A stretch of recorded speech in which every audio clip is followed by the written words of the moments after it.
श्रीमद् देवी भागवत महापुराण के 12 स्कंद में गायत्री कवच के विषय में वर्णन आता है।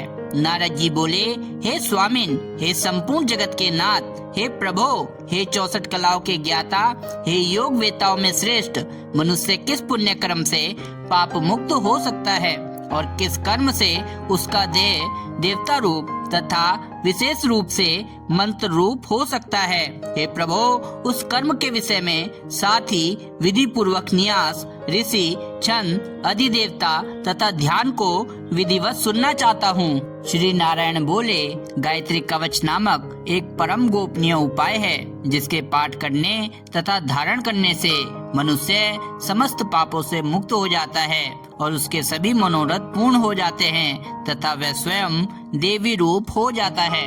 हे नारद, इस गायत्री कवच के ब्रह्मा, विष्णु तथा महेश ऋषि हैं। ऋक, यजुर, साम तथा अथर्व इसके छंद हैं। परम कलाओं से संपन्न ब्रह्म स्वरूपिणी गायत्री इसकी देवता कही गई है। भर्ग इसका बीज है। विद्वानों ने स्वयं इसी को शक्ति कहा है। बुद्धि को इसका कीलक कहा गया है और मोक्ष के लिए इसके विनियोग का भी विधान बताया गया है।